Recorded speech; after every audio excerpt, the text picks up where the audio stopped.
All right, everything's nice and dry. Let's go ahead and use the smoothing stone over the entire tulip, just to be safe. And then we know it's ready to accept paint again without any problem. And these, I think I just picked this up right at Walmart, actually in the floral department. A lot of people put them in the base of their vases, and easy to find there. All right,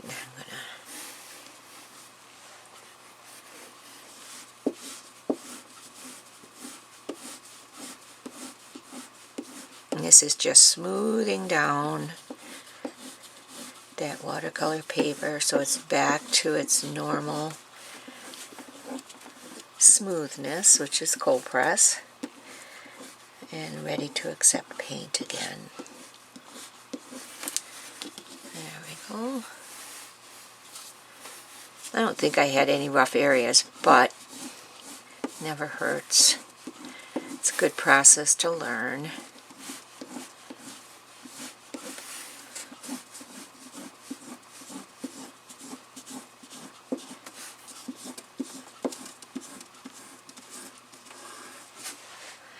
Now we're going to start with the stem. I want to get some detail in there.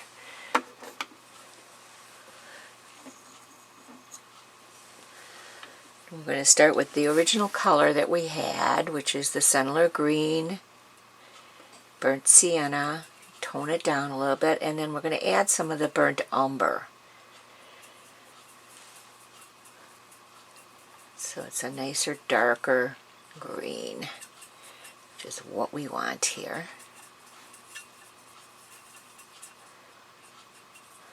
And I got my number 1. Always going to wipe off the ferrule so I don't have any drips going down. I'm going to just start in this corner, so we want to start there and just bring it down on this side, just some little lines. Excuse me, allergy season, unfortunately. And I'm just going to, this is called building up color.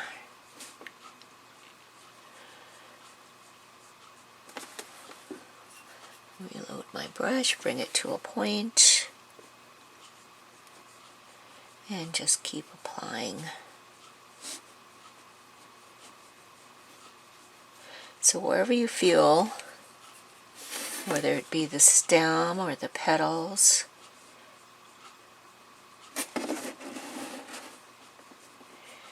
that you need more paint,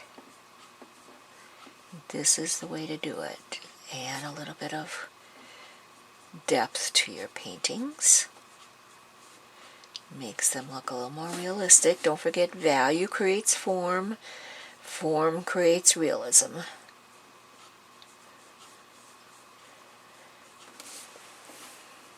Okay, now I do want to add a little bit more color to that highlight.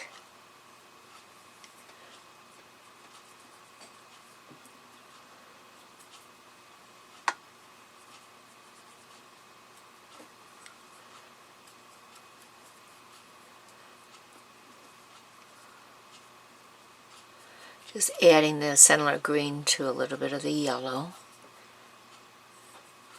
Loading my brush and bringing it to a point, making sure I don't have any drips. And we're going to do the same thing on this side. Add a little bit of depth to that. Highlight. Helps it all blend in a little bit better too.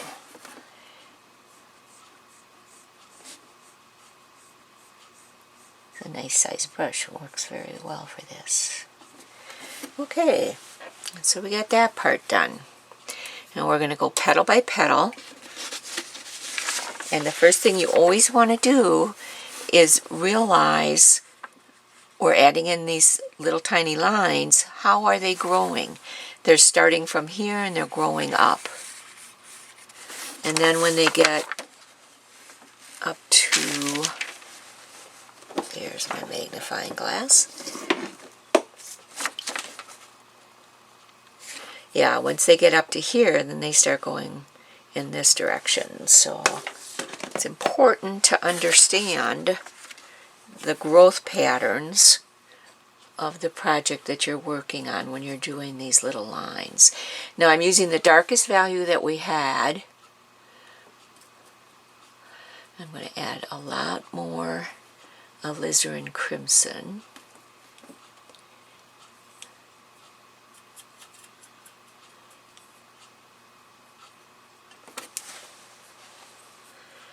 And see how we like this. Now I'm going to try to keep my hand out of that stem, of course. Okay, we're going to put some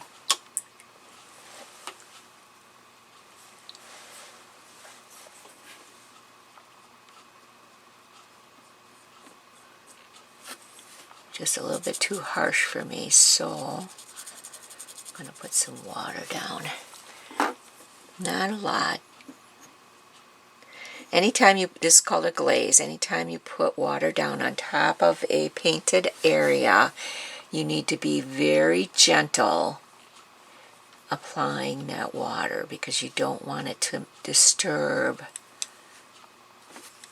the paint underneath. And it can if you don't be careful.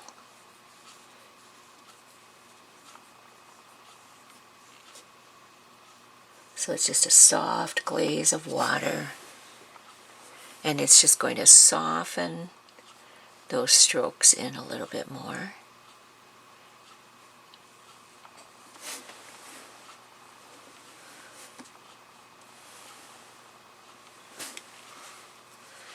Alright, now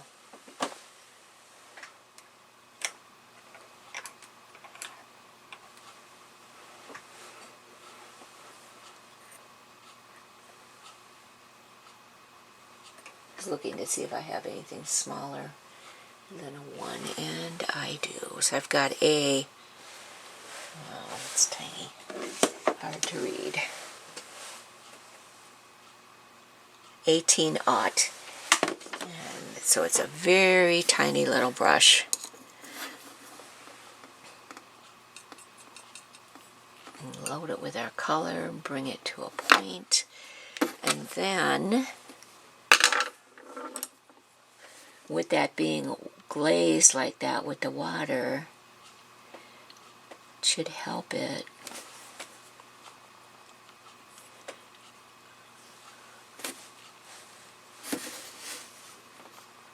soften in a little bit better. You don't want it to be too harsh. You always want to lay your brush down right on the darkened area that's already there and pull your lines into the light area.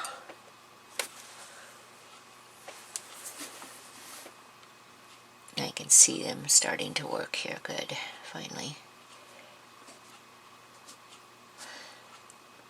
Pull some from the top down. And they don't have to be all one line. It can be broken lines too. That's kind of the way nature is, right?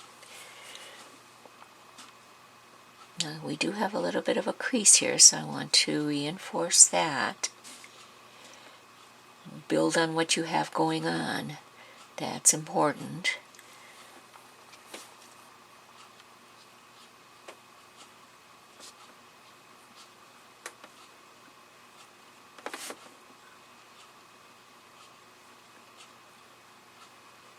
See how that just softens in that white?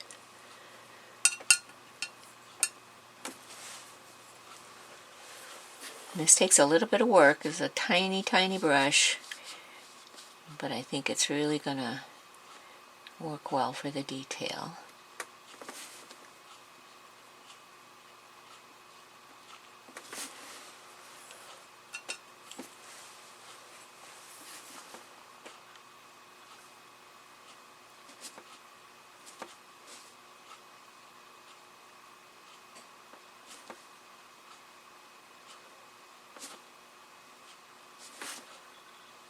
See how those are just following the veins that the petal has.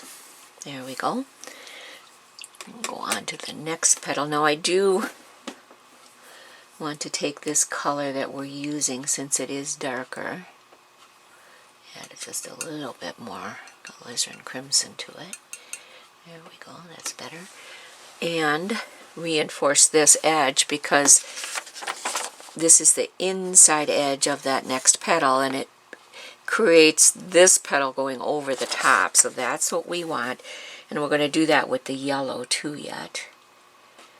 Now you don't want a straight line with this, but you do want to make it look like it's indented here, which is what we're creating.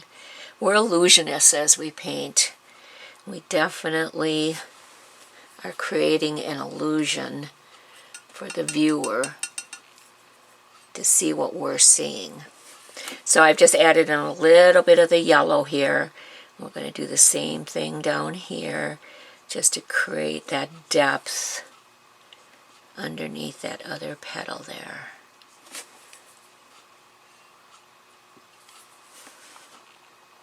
Little tiny brushes you got to load real often. That's better. Okay, get rid of the yellow. We'll go back to...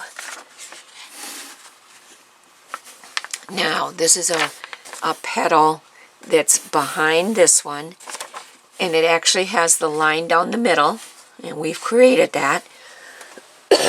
Excuse me. So this side of the petal, the veins are going towards the outside petal. This side of the petal, the veins are going towards the inside petal, which is here. So that's something you have to keep in mind. Might be one petal that we're working on, but it does do different things. So I'm going to kind of twist my board here so I can get the right angle of my hand doing that.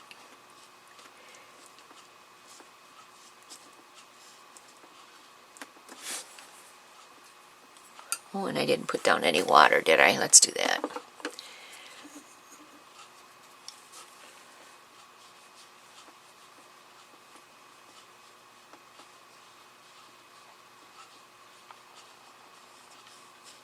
That'll soften these guys in.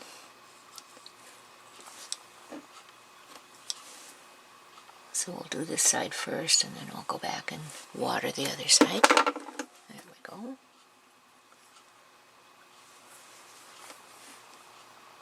Easy to forget to do things.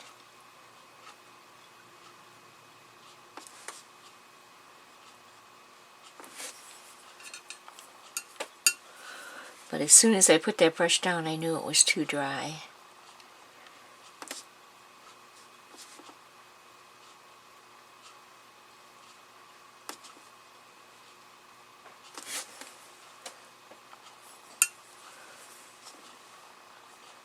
Just looking back at my photograph, making sure I'm doing it in the right direction.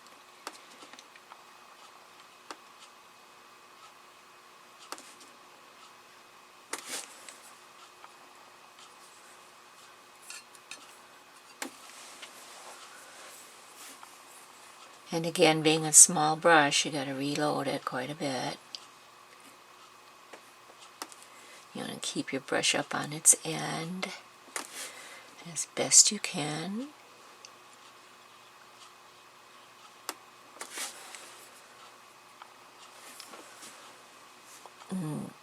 Practicing this doesn't hurt either.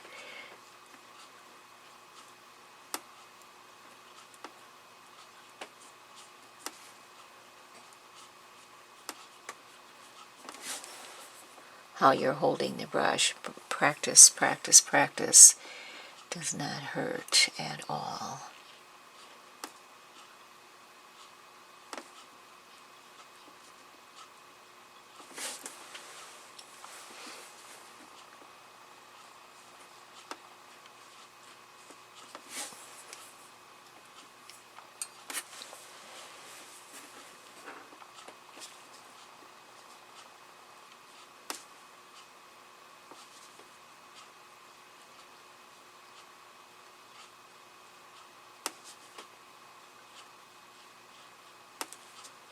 And if you don't like it, you can always remove it with your eradicator and start over.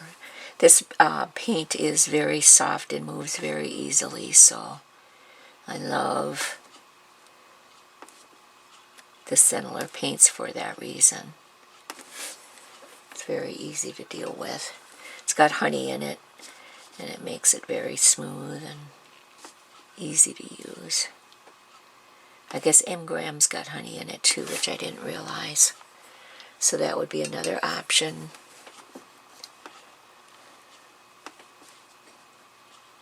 If you want a nice smooth paint.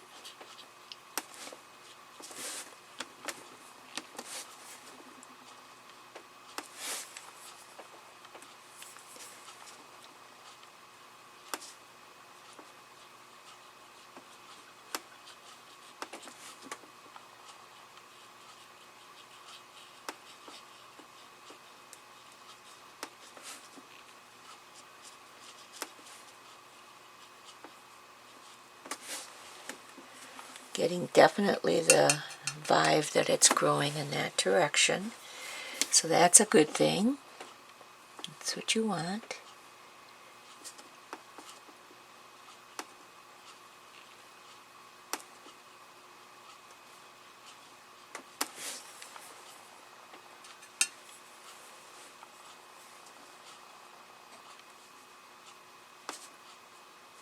Still wet, I can see it softening in. Which doesn't hurt at all. If it's a little harsh, just tap it with your finger. Alright, now I'm going to put it back to the way the board was and kind of twist it the other direction a little bit so I can get the right angle on this side.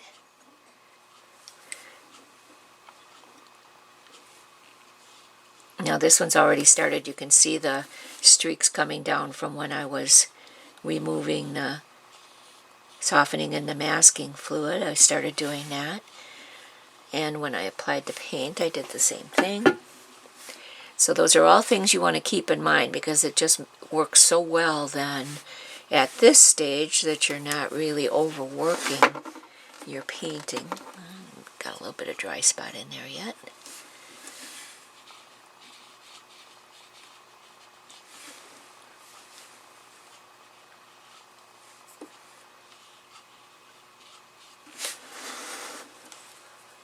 Now the first thing we're going to do on this side is I do want to reinforce this line here that it's underneath this front petal, and then we can put the rest of the streaks in.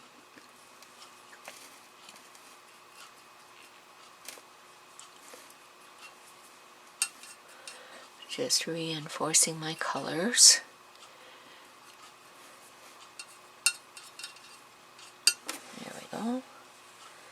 Wiping off my ferrule.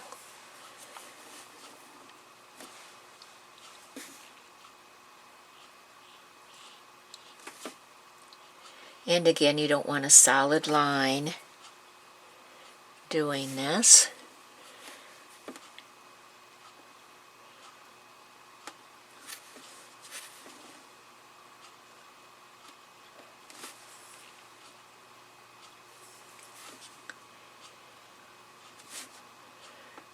But the eye will see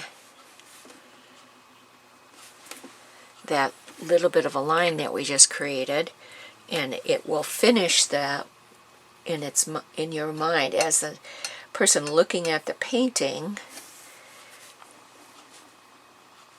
It's going to just go ahead. Well, yeah, I did put water in there. Okay. Your mind's eye, just like if you were painting glass. It would not be realistic if you painted the entire outside of that glass.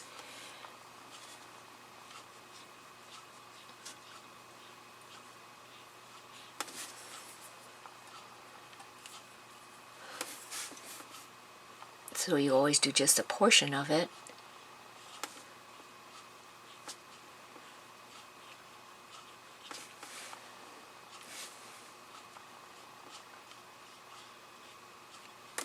Reinforce that little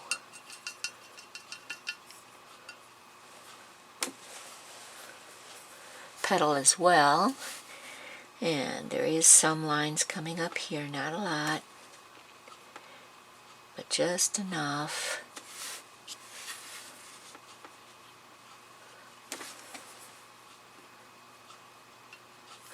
Poor little brush just doesn't hold a lot of paint, so you gotta reinforce it. Keep loading. See how one stroke I'll go up, one stroke I'll go down, and that gives it a more realistic look as well.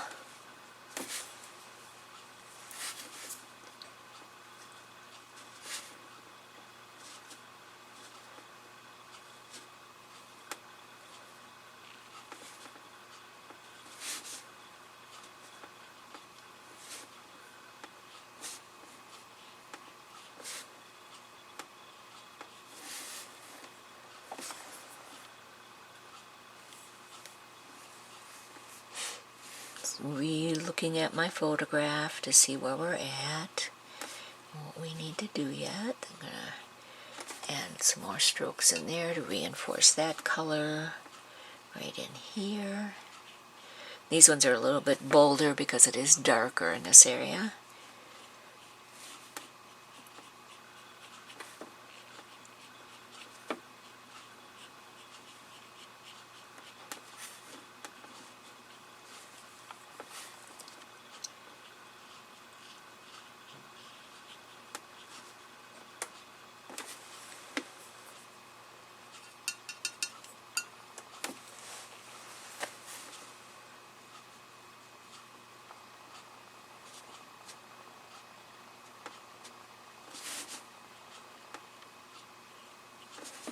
Go.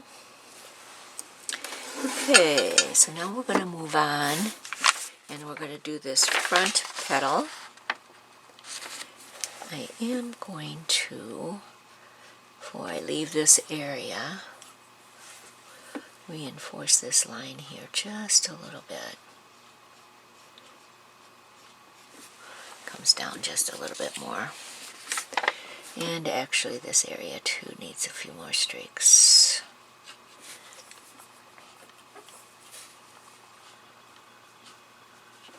That's better.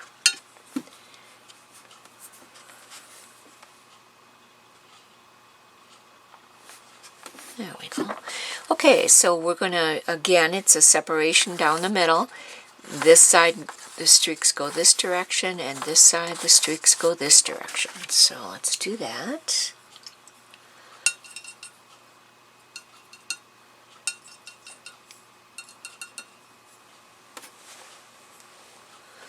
Making sure that you wipe off your ferrule. Start on this side.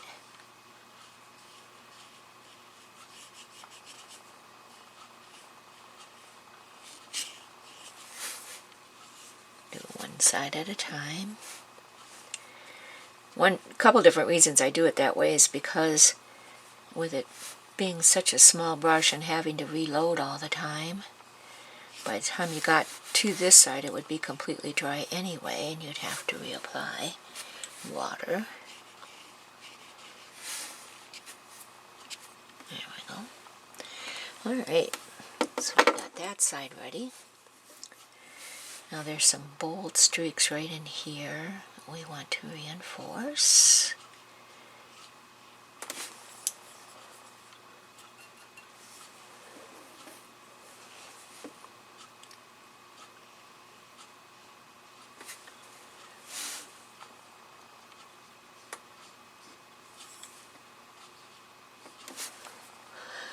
Can't get used to this small brush being so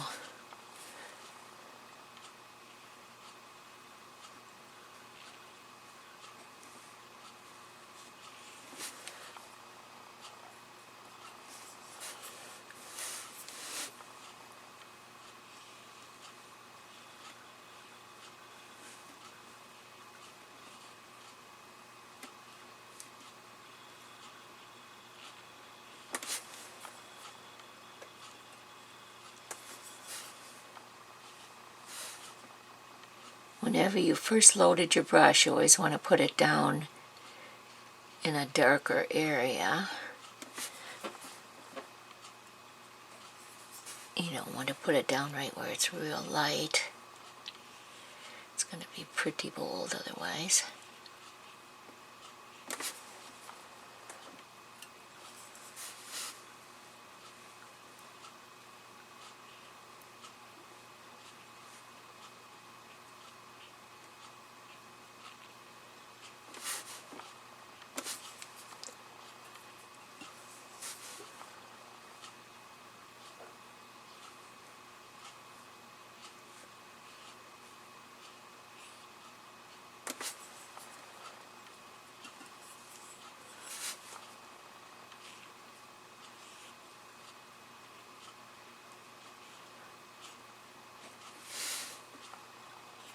Oh, that's just softening in that highlight too, which is really nice. I really like that effect.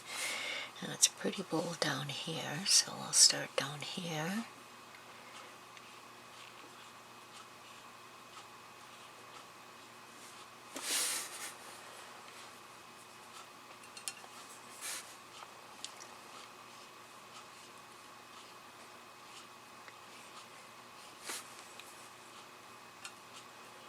I could go one shade darker than this, but I don't really want to lose the softness of these petals, so I'm going to keep it this way. It's starting to build up for me, which is good.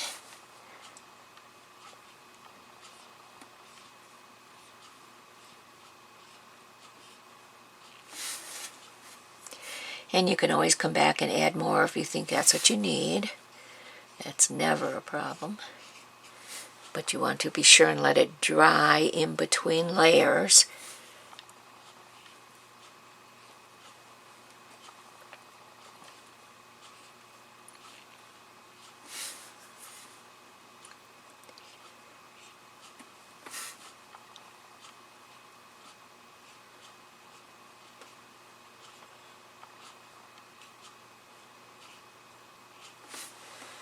Alright, we're going to move on to the other side.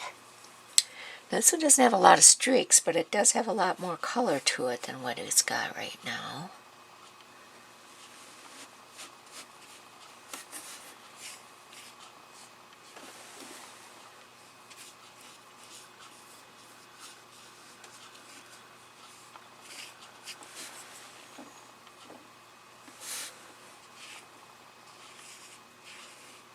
And I am using water with blending and glazing medium in it, because it allows us to have more time to play.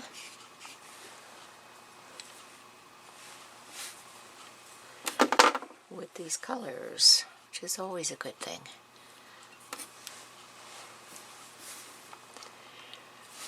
Now this is pretty dark over here, right in this corner, so we're going to start there.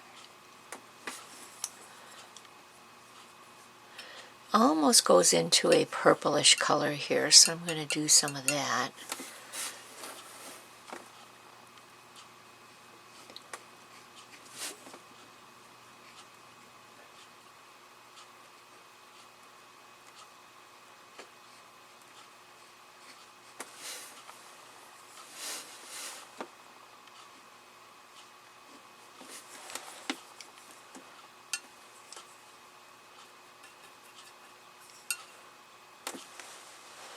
Picking up more paint as we go.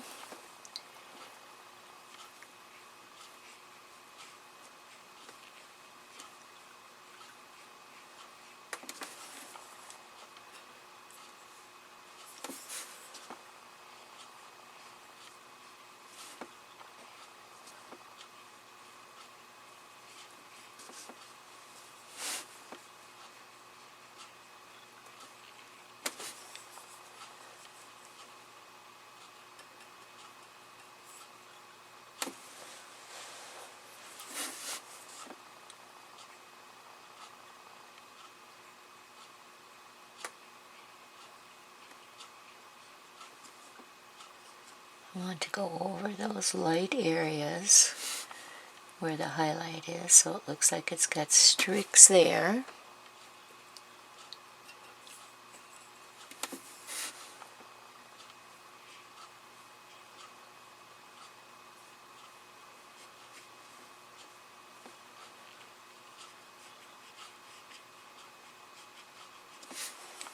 going to go up, since this is a larger, to my number, what do I have here? 1. Let's see if that doesn't work a little bit better. I think it will. Just wasn't getting enough paint in that small one.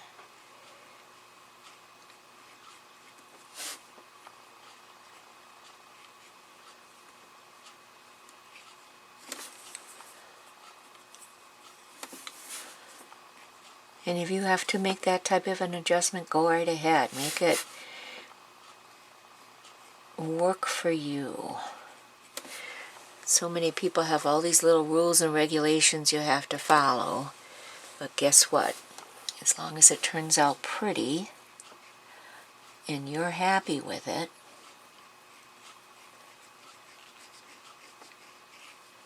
that to me is more important than following all the rules.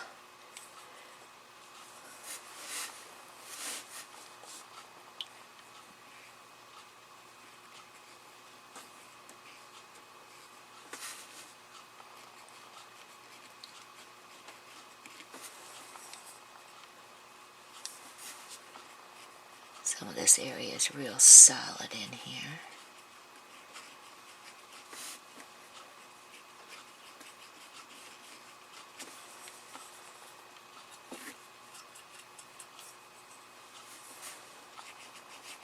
Even this brush seems small.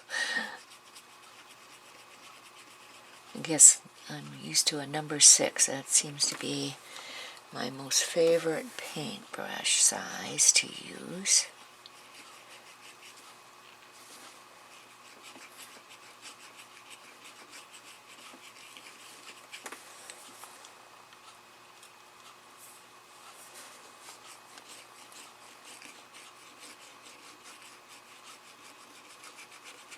Now at this point it's basically just a glaze, since there's not a whole lot of lines. Trying to fill that in as best we can. And then down here there's actually a little bit brought down.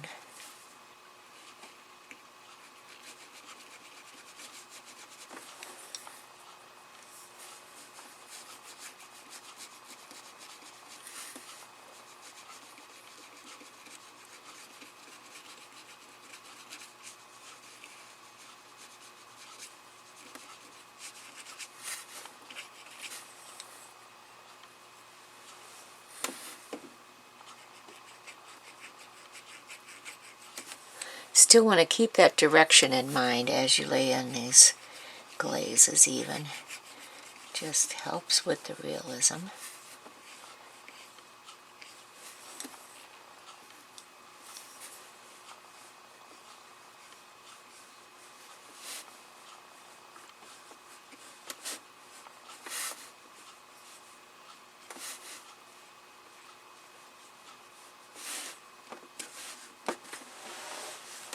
Okay, getting there.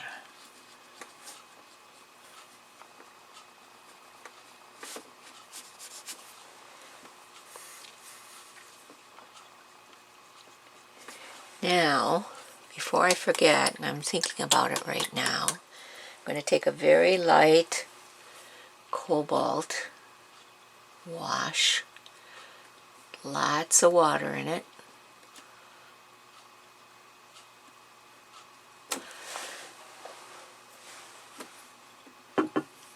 There we go. And we're going to put in our reflected light, which is right here on this edge. See how that shines right through there? Soften it away. You don't want any harsh lines. But that's your reflected light. Your light's coming from here and it reflects around, but it creates a bluish cast to it.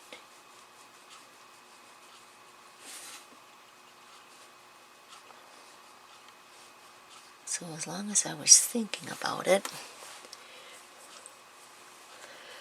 decided I wanted to put that in. So we're going to move on to that last petal. And this one is the petal that is cupped coming up. So we're going to reinforce this line right here and the line on the underneath part of this other petal. So it creates that illusion.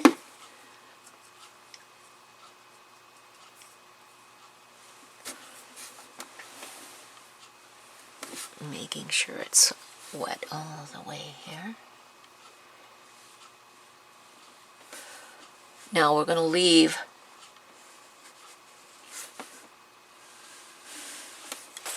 that inside white alone. The flip is actually right in this area here, so we're going to put a dark line there. Creates the back end of that flip. It does come up just a little bit up to here.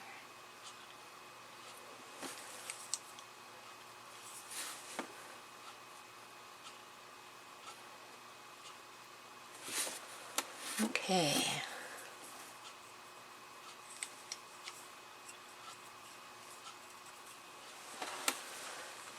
Make sure I have no drips on there. We're going to do this inside line. And again, you don't want to create a solid line because that's not realistic.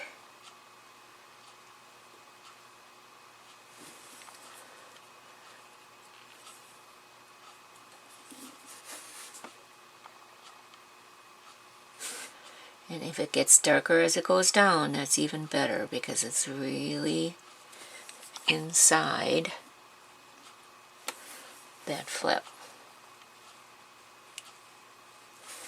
Okay.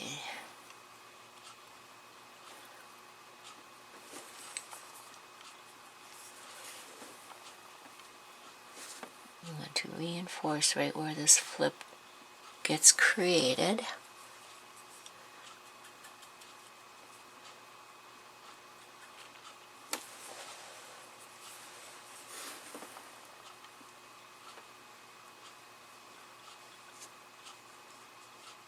Now this corner down in here is going to be pretty dark, so I'm going to fill that in a little bit more.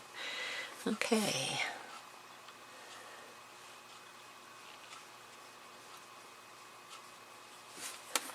Start doing some of our streaking. Not a lot in there, I'll show you. Just a little bit up in here. Most of this is filled in.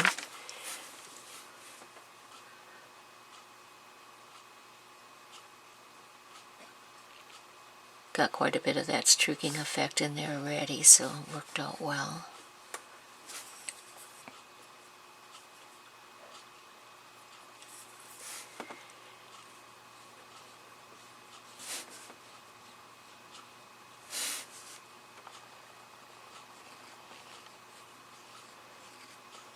Get a few streaks down through the center.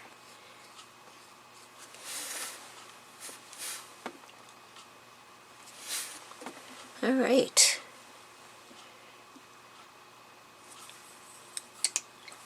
Now I do want to bring a little bit of this color that we've been using for streaks down to the stem. You don't ever want your objects to not be related. Again, this creates realism. There we go.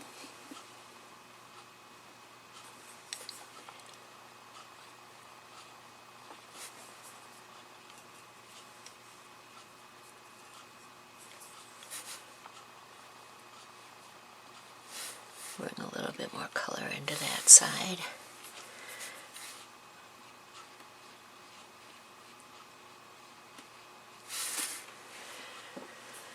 Okay, at this point, we're going to call this done.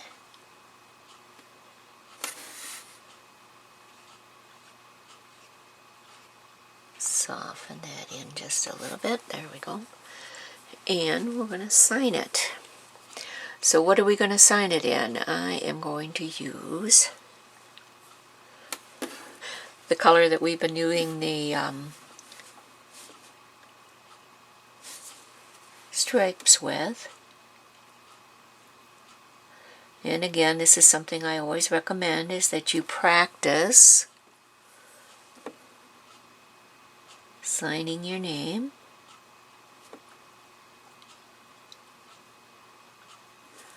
You want to decide on the way you want it to look, and then keep it that way so that it's recognizable. When people look at your work, they can tell that's your signature. And if it's your own design, you can do a copyright sign, just like that. So there we go. Sorry you weren't able to see that part of it. I think this turned out really lovely. Let's compare it. This looks a little more pinky because the background is pink, but I actually didn't care for that background, so I wasn't going to put that in it anyway.